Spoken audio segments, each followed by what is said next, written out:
Oh my gosh! Welcome back to another episode of Resting Bitch with me, Ali Macofsky.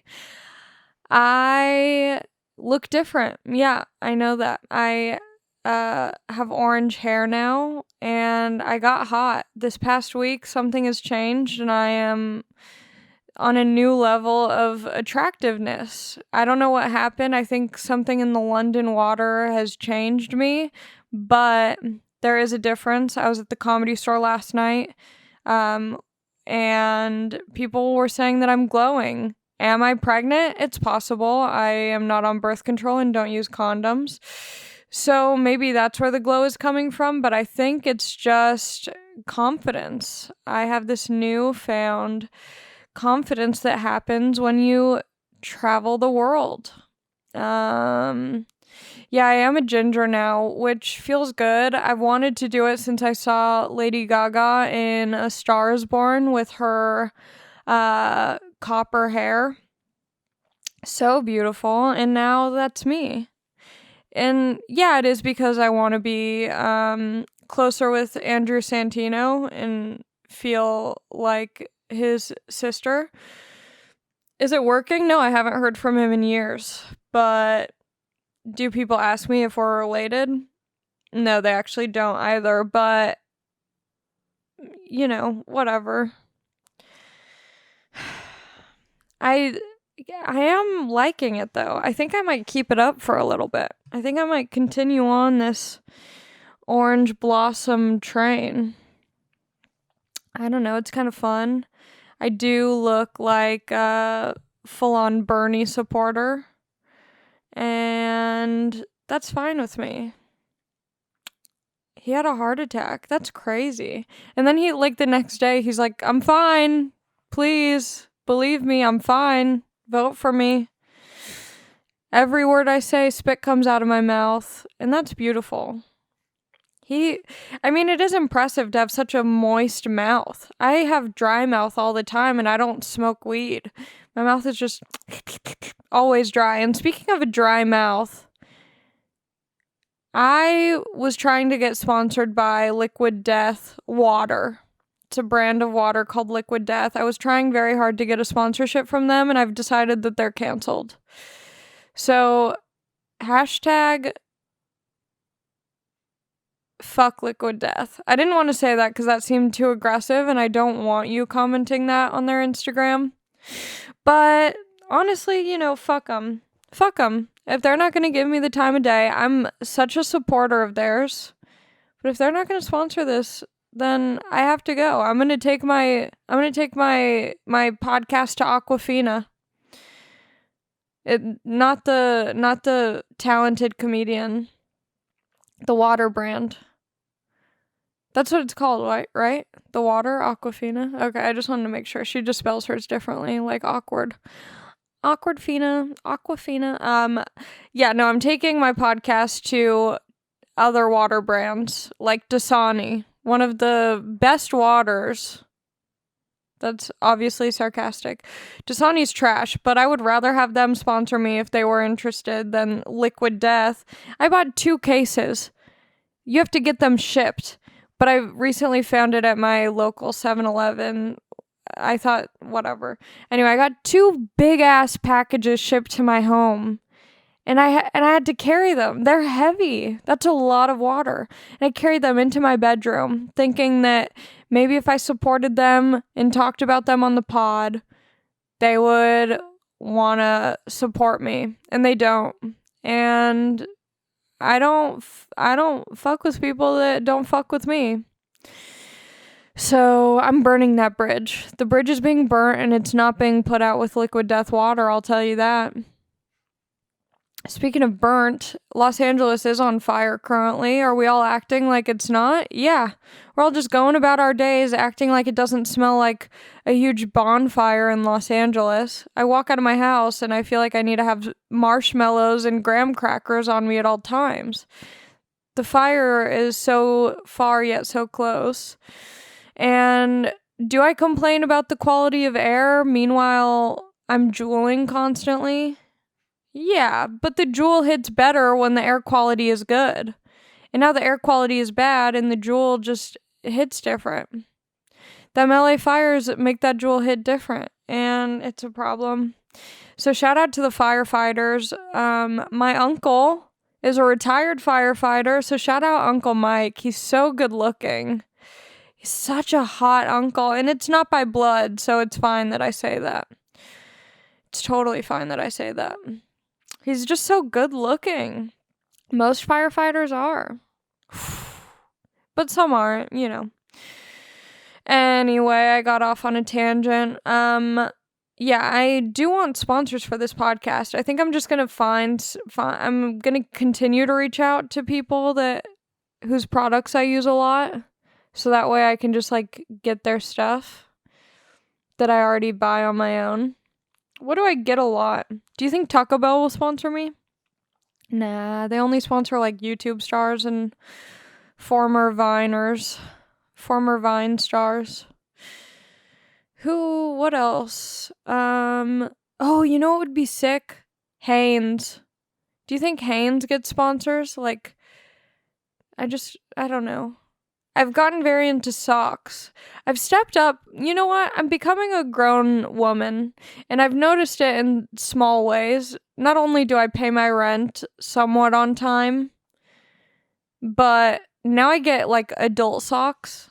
Like, I get socks that go up a little bit, you know, not to show too much leg and make you all horned up, but, you know, I get these nice black socks. That's a real adult move. And I got some fun socks from Uniqlo. It needs to come with a way to say it. Uniqlo is like my LaCroix. Some people say LaCroix, but it says on their website LaCroix rhymes with enjoy. Unless you say enjoy, then you're saying it wrong. But, yeah, Uniqlo. Ugh, whatever. Potato. They have great socks. So I got these adult-ass black high socks. And then I got some high white socks, but I found out soon after that the white high socks don't really go well with anything. So those might just be my nighttime socks, my little nighty-night socks. My toes are so cold before bed socks. Or maybe they're with my Birkenstock socks. My socks with my Birkenstocks.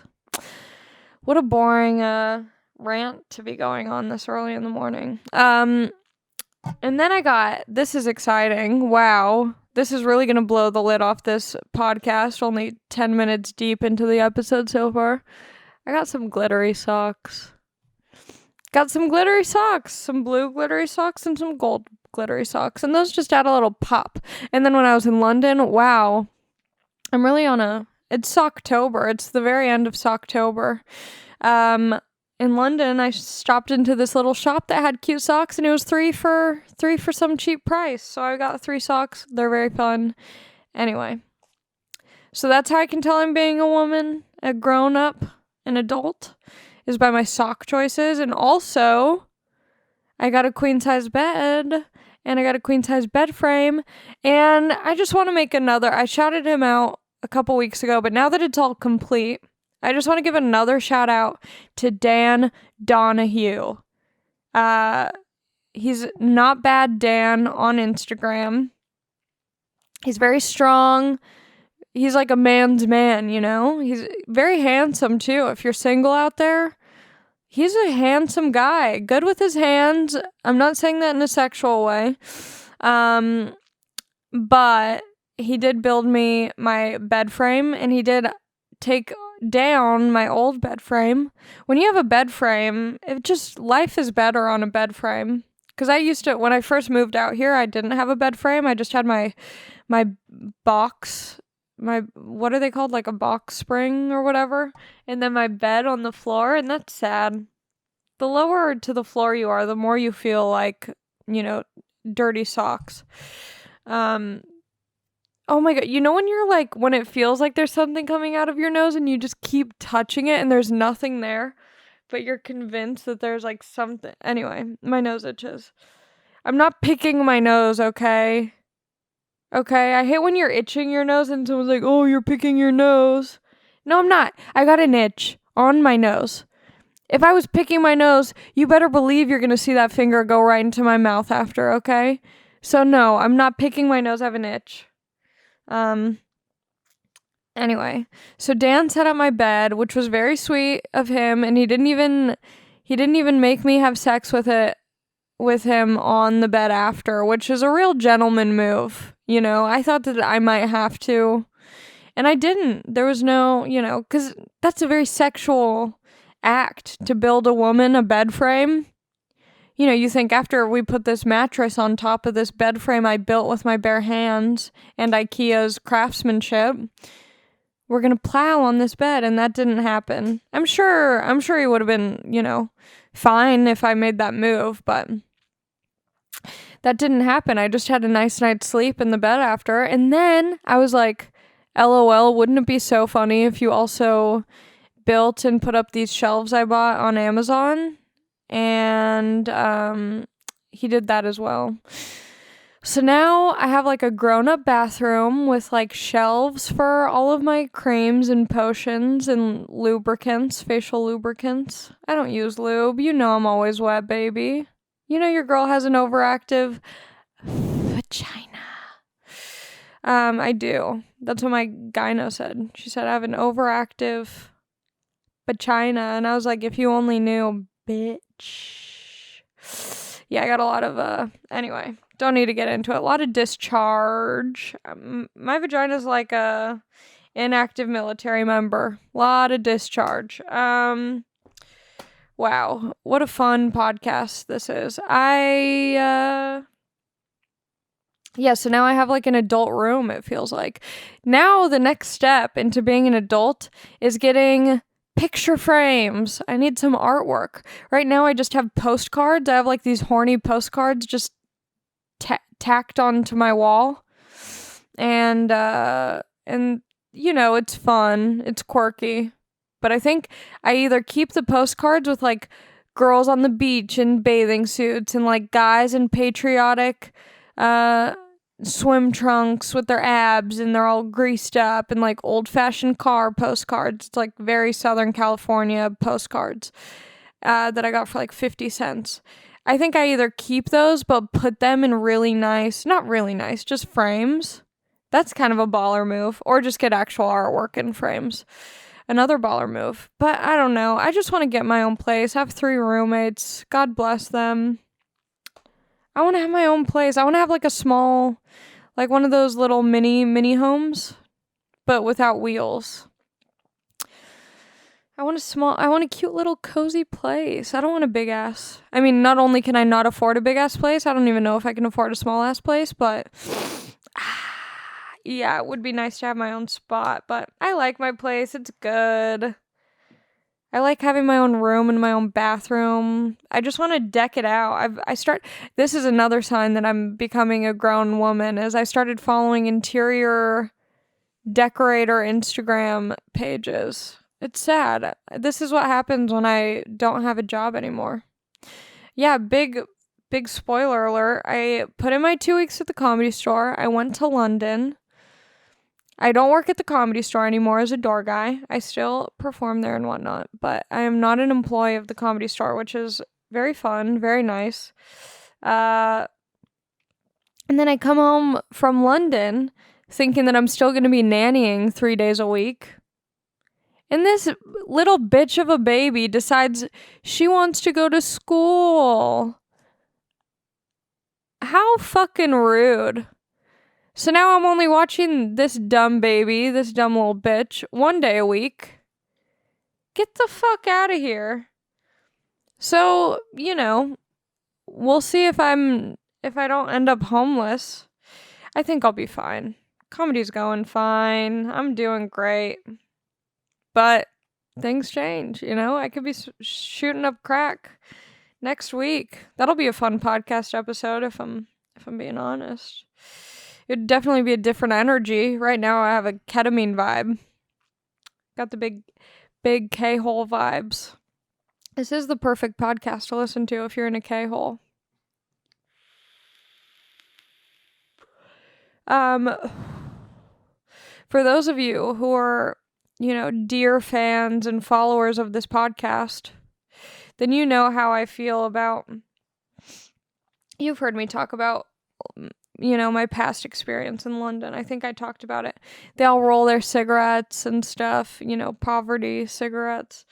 And big update, I finally learned how to roll a cigarette on my own. I felt so good about myself. It gave me a new sense of confidence that I didn't know I had, something that I've struggled with for a long time. And I finally was able to roll a cigarette on my own, with the guidance and the positive reinforcement and encouragement from London comic Ed Knight. Look him up. He's a dumb bitch, and I just adore him. He's 23, about to be 24. He's like he's a young little chap. I was gonna say he's like me, but he's not. We're very different. We're fine. We're kind of different, but he's young. He's been doing comedy the same amount of time as I have, around the same amount of time. Anyway, it's just cool meeting comics in London who are like, around. Like, I met this guy on my very first trip to London. His name's Michael Odewale. So look him up. If you're looking up these people, look him up. On my very first trip to London, I met him at this like open mic show thing, and he was the same age as me, had been doing comedy the same amount of time as me, and so it's just been cool to like get to see these comics who like I would be friends with if they lived out here or if I lived out there, but to kind of like just see them grow in a different area and like see how their path, what their journey is like, but in the UK. And then, okay, I need to just like get through this. Okay, so I went to London. I dyed my hair like the day before or 2 days before. The night that I dyed my hair, it was like super vibrant and it was a lot for me to process and take in. And I went to see Portugal the Man at the Troubadour that night, and it was so much fun, and I felt like Hayley Williams from Paramore. I wish. And went to watch their show, and it was so much fun. They're so great. They're such good people. If you don't know who Portugal the Man is, they have their big hit song, can't keep my hands to myself, they gonna make them on the show, ooh, I'm a rebel just for kicks now. But like, listen to all of their music. They're such great musicians and performers and people, and I freaking love them so much. So I went to watch their show. It was a blast. I don't think I had ever been to the Troubadour, but iconic Sunset Strip music venue. So if you're in LA, go see a show at the Troubadour. They always have really great acts there. So I saw them, and then I went to freaking London with my new red hair. Got right through security. They were like, this woman has nothing to lose. We don't even want to ask her questions about why she's traveling here. Because that hair was really, jarring. So they were like, just leave us alone. So I get to London. The first place I go when I'm in London is to the Top Secret Comedy Club. It's one of my favorite freaking comedy clubs in London. I love it so much. This guy Mark runs it, Mark Rotham. He is a lovely fellow. He's just a light, And that club is really cool because, some people were asking me this on Resting Bee Pod Instagram. Like the difference between, the LA comedy scene or just like the US comedy scene in London / UK, Britain, whatever, England, all that stuff. So this club is very special and unique because they have 2 rooms. It's the downstairs and then the upstairs room. The upstairs room is like more smaller and intimate and feels like a New York comedy club. Like the ceiling's very low. It just has like a very cool feel to it. A very New York feel. And then the downstairs is like the much bigger room. And that room is really, both funds are room. Both rooms are fun. But the cool thing is they have the exact same lineup for the upstairs and the downstairs. And so the comics just rotate. So they get two completely different audiences, but they get to do two sets back to back. So you'll either do upstairs first and then downstairs after, or downstairs first and upstairs after. And you might be thinking, Ali, how the fuck does that even work? How do they do that? Because in fucking the UK, and I think just in Europe, maybe in general, I'm not super sure, but they do intermissions. They do like intervals. So they'll have like 3 parts of a show. And a lot of like comics out here are like, how does that even work? That makes no sense. I think it works out better than any format ever. But I was also talking to another comic about this. I was talking to my friend Meki about this. I feel like it is a good way to run a show, but I think the way that we run shows out here, like in LA or New York or wherever, it might not be the best format for a show, but it is the best at making comics really good. Because like typically at a show out here, you know, you have the host, and the host isn't always necessarily like a well-known comic. It's usually like, you know, someone who's kind of starting out. And like, you know, I host Joe's shows and I'm like the least successful person on that lineup. And it's an opportunity for me to like open a show, get comfortable on stage. And it's honestly the hardest spot to have. And so as a new comic, not only are you not as funny as the rest of the comics, but you're in the hardest position on a show. And so out here we have the host, and that's like, you know, everyone's getting settled in, they're ordering drinks, blah, blah, blah. It's just like a tough spot. So it makes you, you know, if you learn from those experiences, it makes you a really strong comic after a while. And then after the host is, you know, typically the 2 comics or, you know, however long the lineup is, the comics in the middle are like, you know, the show kind of gets better and better, and then finally you have the headliner who's like the most successful or the best or whatever. That's typically how a show runs out here.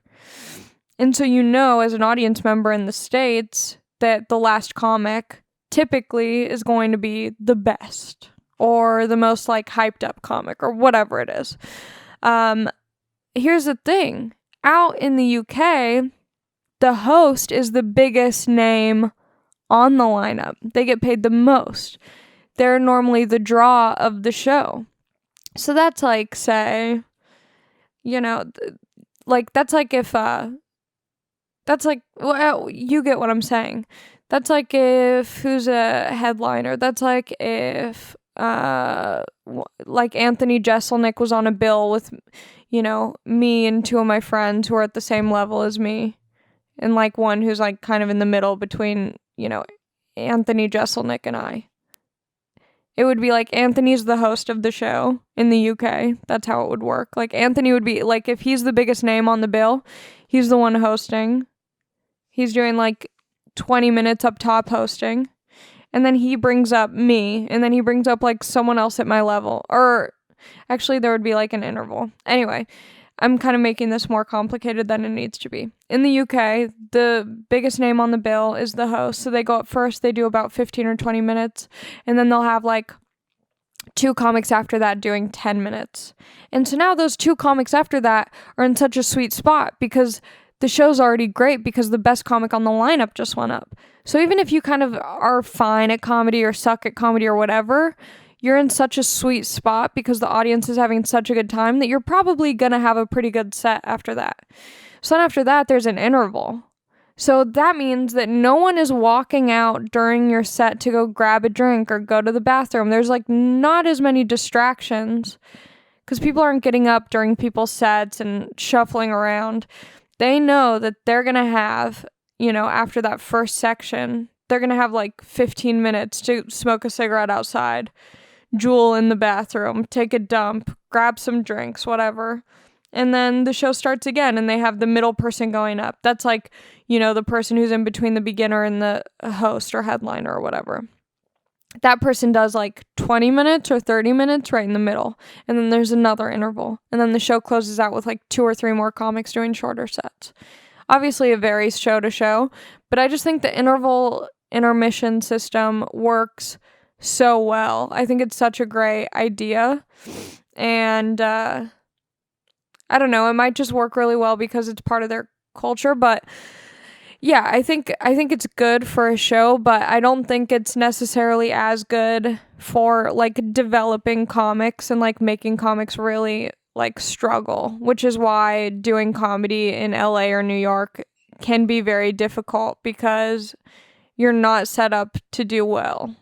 You know, you're just kind of going up on this show being like, you know, the little tuna fish with all these big salmons and trouts and whatever. But it's super fun. It makes for a really good time and a good vibe, and I love it so much. I'm really bummed that I didn't get to see Tom Ward when I was there. I saw him last time when I was in London at Top Secret, and I think he's so funny. I didn't get to see him on this trip, which is a bummer. But I did get to see someone my very first time going to like Europe. I went to London, Paris, and Berlin, and I did comedy in Berlin. This was like 4 years ago or something. And when I was in Berlin, not only did I meet my now very good friend Brian Vokey, but I also met a comic who was doing stand-up in Berlin for a year named Helen Bauer. And I got to do this show at the Bill Murray. It was like my own show. Like I was the headliner, and it could have just been like just me doing a whole set, but I was like, I want to have my friends open the show. So I saw Helen for the first time in like 3 or 4 years since I saw her in Berlin, and she's so funny. Oh my God. If you live in London, like find a way to see Helen Bauer. She's hilarious. And so I had her open my show, and I had my friend Omid Singh open the show, who goes back and forth kind of between London and LA. And then I got to do about 30 minutes. I was supposed to do longer, but the show was running late and the timing got a little bit messed up. So I only did about 30 minutes, but it was very fun and good, and I'm really happy with it. And next time I go out there, I will be doing a longer set. And I'm happy with the turnout. I didn't think anyone would show up because it was kind of a last minute thing, and it was at like Sunday at 5:30, which is a weird time to go to a comedy show, but it was a better turnout than I expected. I was hoping for at least like 30 people, and I think there were about 50 people there, I want to say. Maybe less. But anyway, it still was like a really good, fun show, and my friends came out, strangers came out. There's this one guy whose name I don't know who hit me up on Twitter, and I felt so bad. This guy took a fucking train. Like it took him a long time to get to the show, and he ended up getting there a little bit late, and they wouldn't let him in, and he had to go all the way back. But I'll be out there again, and I will buy you a drink, and I'm so sorry that happened. That's like sweet that anyone would come out to see me, let alone like travel any amount of time to go out of their way to see me. So anyway, that went well. Daniel Kidson is another comic out there who's very funny. I got to do a show. He was the host, which means he's like the best on the bill.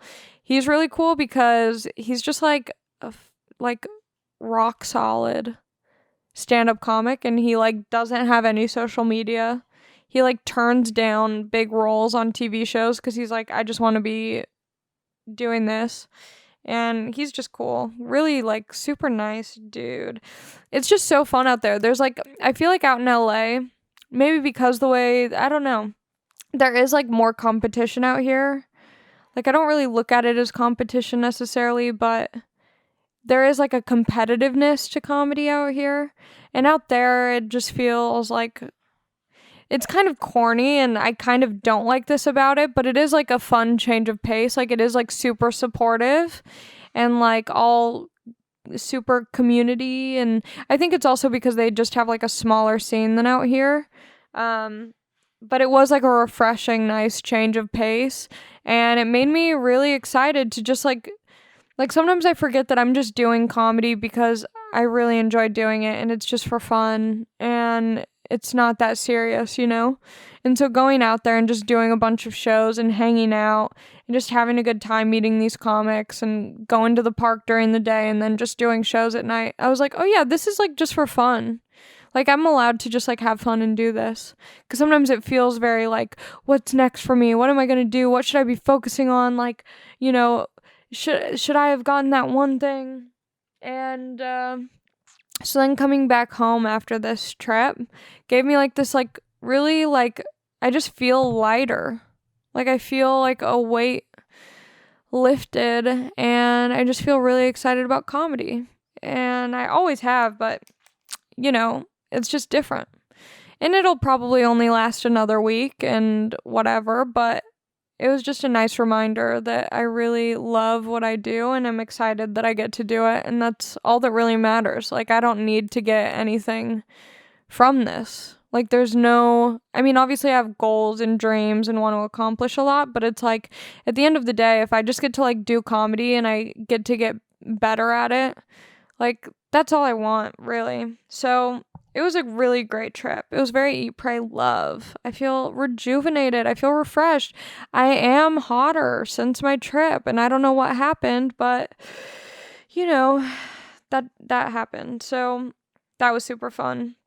And then I came back home, and I feel like I'm doing, like, a really decent amount of shows. Like, I feel like I'm getting booked more, which is really nice. To just be, like, consistent with performing at shows. I got to do this really fun show in Venice. It was a charity show for a safe place for youth, which is my friend Cody Metzger works there, and me and Cody actually started comedy together, and now she does that full time. She works at this nonprofit. But Don't Tell Comedy, which is this group, it's really cool. They do, like, pop-up shows at different businesses and stuff. It was their 1,000th show, so they kind of worked together to put on this show. And it was packed. It was at, like, Vice Media at their studio in Venice, at their office space in Venice. It was an outdoor show. There were, like, 300 people there. It was so much fun. It was, like, such a nice way to come home. Venice is a weird place, though. Everyone looks dirty and clean at the same time. Everyone has a CBD business. Everyone is, like, some tech app developer who already comes from money, but, Anyway, super fun shows. Yeah. I love Don't Tell Comedy. So wherever you live, look up, go to their website, like Don't Tell Comedy, because they put on really good shows in a lot of places across the US. So there's a good chance that there is a good show near where you live. They're just great shows, great people. They have a really fun idea for how to run a comedy show, and I think it's really exciting what they're doing. So you know how, like, there's always that annoying girl who, like, studies abroad in college and then comes back and suddenly has an accent and starts saying cheers instead of thanks? I've become that girl, but instead of drinking cold brew, I started drinking English breakfast tea like a real bitch. It's a real bitch move, and it is embarrassing to admit that, but, I like to be honest with you guys and share my truth, my authentic self with you, and I started doing tea. And you know what? It does get me geeked up, but in, like, a less anxious way than cold brew does, because cold brew makes me, like, grind my teeth and, call up a Coke dealer. With the English breakfast tea, it gives me the right amount of caffeine to not make those mistakes. And, yeah, I really fuck with it. There's an art to how to make the tea the right way. I let my tea steep in the hot water for 4 to 5 minutes, 3 at the least.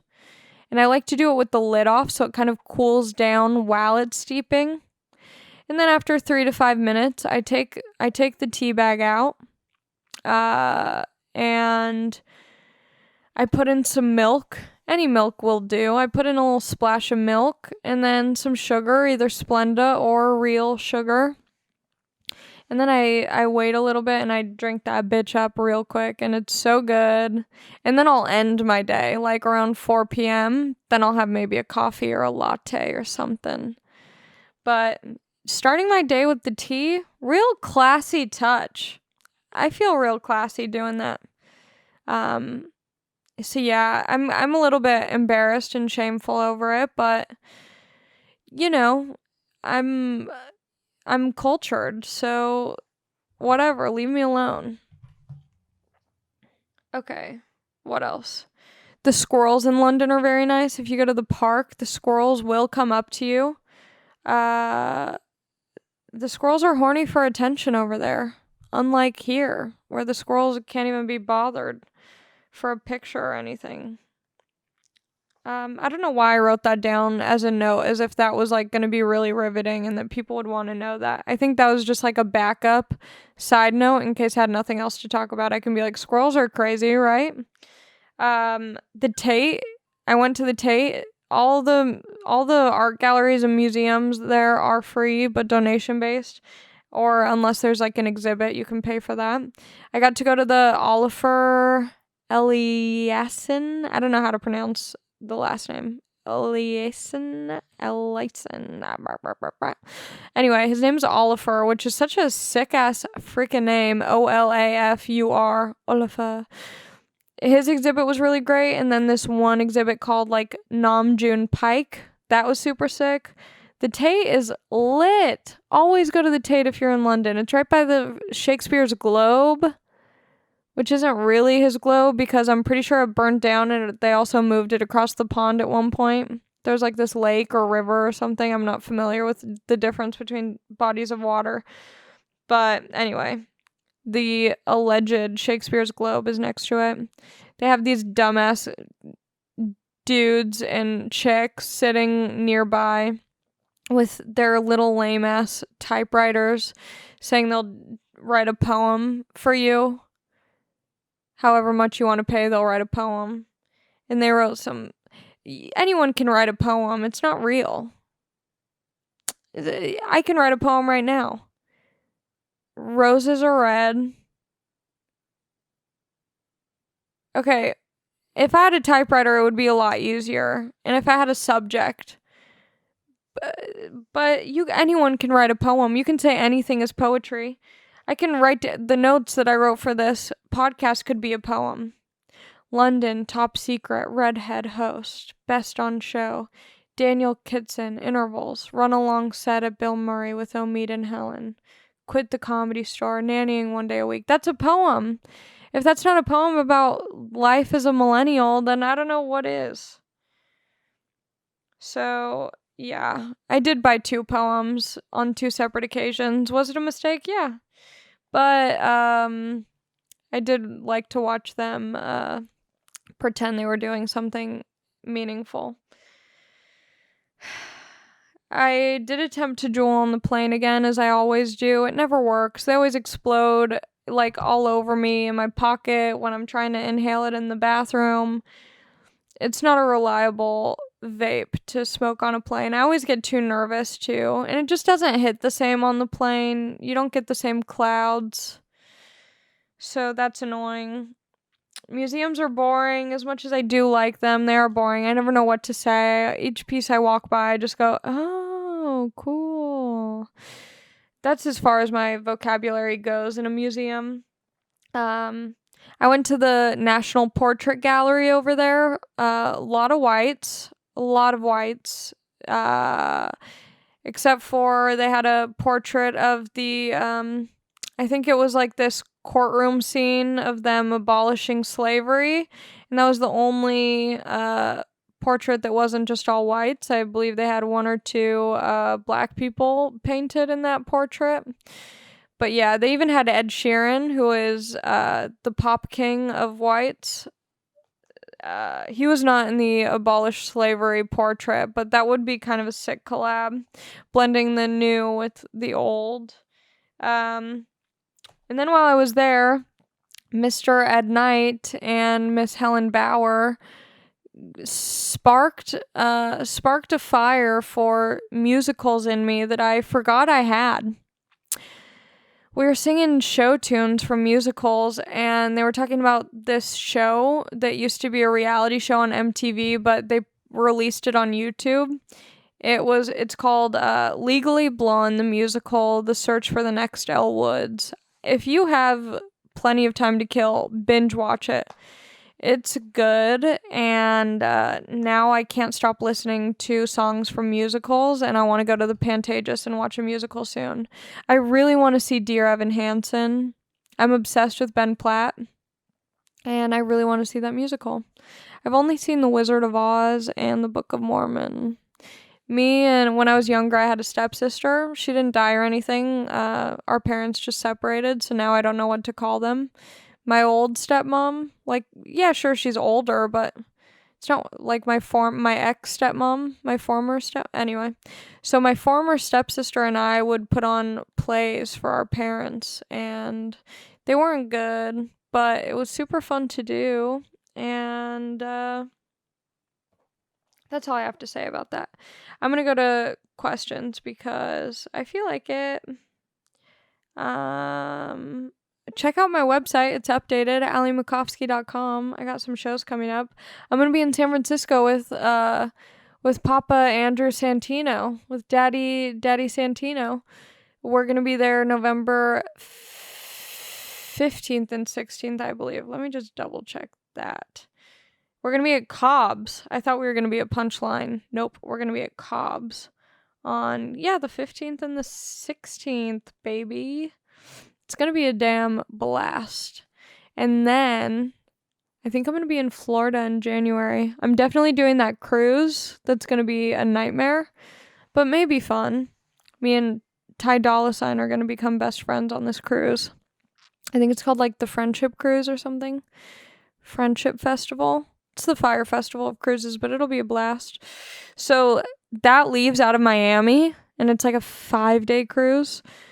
And when it gets back into Florida, I might be doing a run of shows all around Florida. So if you live in Florida, stay tuned for that in January. Like January 10th through something. Am I going anywhere else? I might be going on some other Rogan dates, but I'm not sure yet. It's always kind of last minute when that happens. But yeah, anyway, my website is updated, so check that out if you're curious where I'll be. It's mostly just LA stuff, but whatevs. What's your sign, and what do you think about astrology? I don't think much about astrology. I look like someone who would be very into that stuff. I'm a Virgo. I think there's some things that I'm like, yeah, those are like Virgo qualities, but I think too many people put all of themselves onto their astrology, and it's like, you can't be a bitch because you're a Scorpio. Like, sometimes you're just a bitch because that's how you were raised, maybe. I don't know what happened, but it's not all because of your star sign. I think some of it might play. Yeah, whatever. I'm a Virgo. What do you get in your coffee? More coffee. Usually I just do it black, but sometimes I'll put in all the works, all the creams and sugars. How to be cool around boyfriend's family for the holidays. Severe social anxiety. Okay, here's what you do. You just ask if you can help the family with things. Oh, can I help you with the cooking? Or just kind of, don't even ask, just kind of like throw yourself into helping.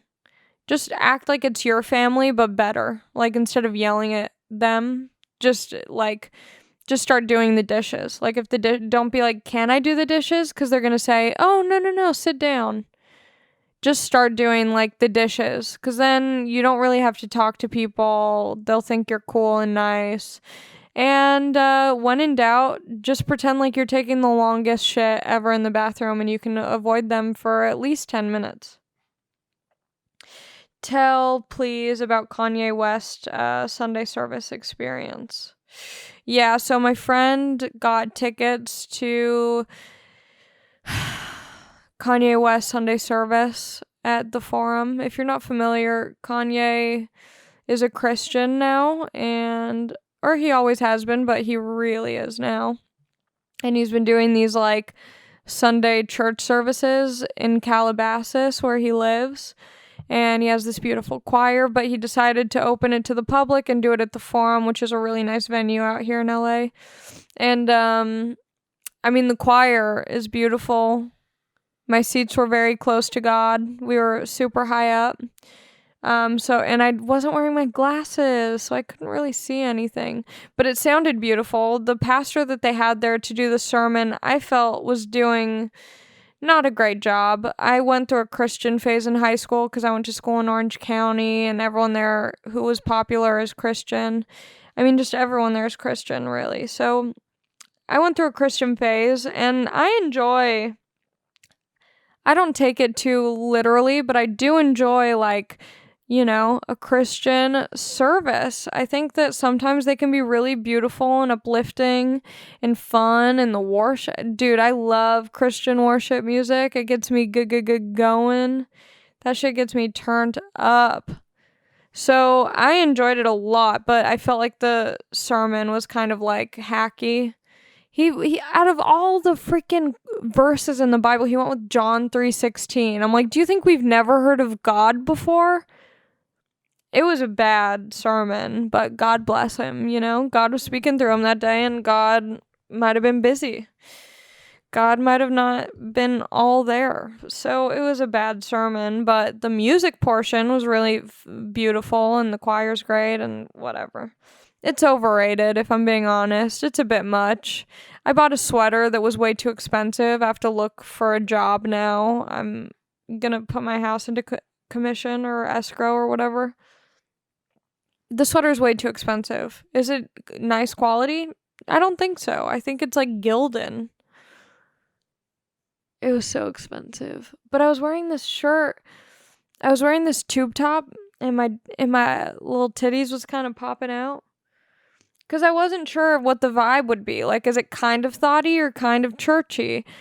So I thought I'd do both. And it was definitely more of a church service than a thought turn up. So I felt very inappropriate. And it was also very cold in there. And, the attention should be on the Lord, not on my beautiful biddies. So I bought a sweater to cover them up and also to flex on everyone. Okay. I'm answering the questions first on the Resting Bpod Instagram, because I feel like if you're following that, then you're a down-ass bitch, and I'm going to take your questions before the people on my own personal Instagram. If you had to have a career that didn't have to do with fame in Hollywood, what would it be? I've mentioned this before on the podcast. I've always had like a truck driver fantasy. I think at some point I'll get a truck driver on the podcast. My social economics, I think that's what the class was called. Oh my god, I have the hiccups. I think that's what the class was called in high school. He used to be a truck driver. He was kind of hot too. He made us do this thing in class. This is off the subject, but there's this, I forget what it's called. I think it's like this African tradition, or like some sort of like African way of singing. Maybe it's not even African. It might be like something else. I think it is though. It's where you hit two notes at the same time. So you'll be like, but then also like, but then both of those notes like combine. Fuck, I forget what it's called. But he said we would get extra credit if we did it in front of the class, and it's very embarrassing to do in front of your class. But I was failing that, and I needed extra credit, so I did it, and I did pass that class. Oh, so what would I be if I wasn't? I'd probably do something just like... What would I do? Maybe like makeup or something? Man, I really don't know what I would do if I wasn't doing this, besides like truck driving. Yeah, sorry. I'll think about it, get back to you. Because I feel like every once in a while I think about it. Every once in a while I'll be in the car like, what would I do if I lived in Nebraska? What would I do if I lived in Montana? You know, it would be sick to work on a farm. Milk some cows, ride some horses. Yeah, that's what I would do. I would live in like Montana in a farm. Why did you block me on your main account? Probably because you said some dumb shit that I don't fuck with, and I don't have time or patience to deal with that negative energy. Okay, that's a warning to all of you. Um,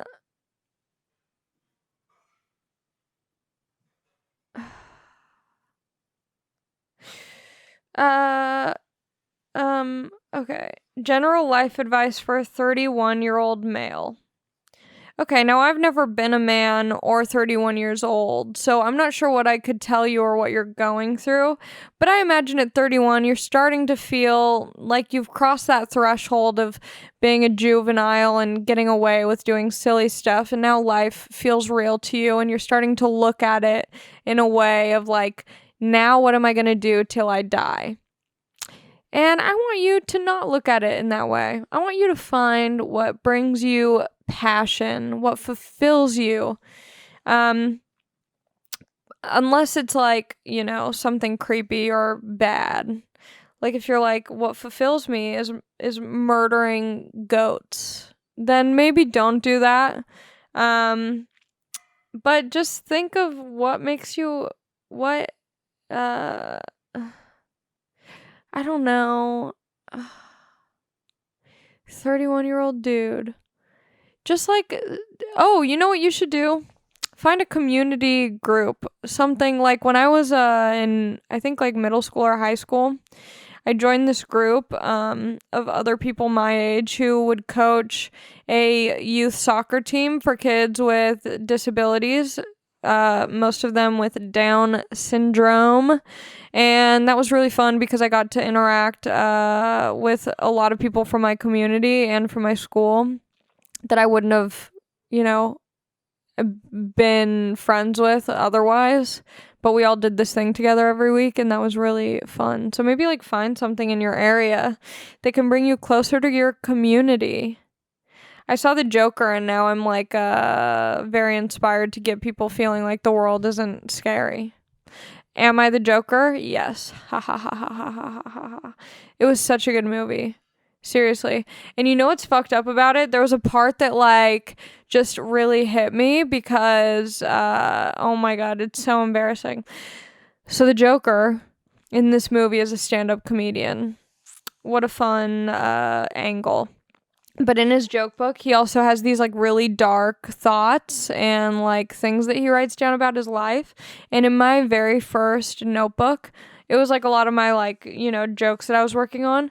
But I remember that once it got kind of towards the end of the joke book, I was like maybe a year into comedy at this point. Like I just hit a year, or I was about to hit a year of doing stand-up. I wrote in the very back of it, I was like, I'm a virus and anyone who gets close to me gets infected, and like life is very dark and sad, and I'm so I'm just a bad person to be around, and no one wants to hang out with me, and if they do, they're gonna regret it because I'm a virus. And it was like very sad and emo. It was like the lyrics to a My Chemical Romance song in the back of there. And guess what? I lost it. After I wrote that, like literally 2 days after I wrote that emo shit in there, it just disappeared. And I hope someone has it and they make fun of me every day. But I think it might have just fallen out of my pocket on the street and then just disappeared forever. How embarrassing if someone has it. I really hope no one has it because it was very sad. But I am curious what my early jokes were. What are you going to do when you're too old to be on parents' insurance? Are you stressed about it? Absolutely. Yeah, I'm stressed about it. I don't know what I'm going to do. Just not get sick. Just pray. You know what? I'm going to start going to Kanye's Sunday service church thing when I turn 26, and God will protect me. Nobody need insurance when you got God. That was a very bad southern accent and also offensive because there are some smart southern people. I know a couple. You don't need no parents' insurance when you got God. That was a better, nope, it was bad. I shouldn't do that. Would you do meth with Trisha Paytas? I love that bitch. I don't watch a lot of her YouTube videos, but I do know who she is. And I think if I were to do meth, She would be the most fun person to do it with. I feel like she's not on meth, I don't think, but I feel like I would get like a contact high from spending any time with her where it would feel like I was on meth, because she just has that energy. How do you feel about psychedelics? I've never done them. I would be interested in doing mushrooms at some point in my life. I feel like if I did acid, I wouldn't get out of it. I would just be stuck in a trip. When are you quitting juuling? Never. I've thought about it. It does burn my throat, and I think it's not good for me. But it's who I am, and I can't stop. I did lose my jewel at Sunday service. Is that a sign from God to quit juuling, or is it a sign from God to only stick to one jewel at a time and not be greedy? Favorite fast food? Taco Bell. I'm back on the McDonald's train because in London, McDonald's is better, and so now I have dude, I'm so lame. I'm such a cornball. I'm one of those people now who travels and then just becomes I just whatever. Yeah, I really like Taco Bell. McDonald's. Honestly just kind of Taco Bell. That's the most common fast food I get. Okay, those are really how much time was that? 55. I think that's a great place to leave it. Leave you guys wanting a little bit more for the next episode, kind of make you want to know what happens. But I pretty much covered all of it. I'm going to be in Long Beach on November 2nd at the Long Beach Laugh Factory. So that's great. If you're in Long Beach, I'm also going to be at Complex Con. So if you're at Complex Con in Long Beach, come find me. Say what's up. What's poppin'? Okay, I think that's it. Bye. Love you. It's good to see you. Miss you guys a lot. Mwah.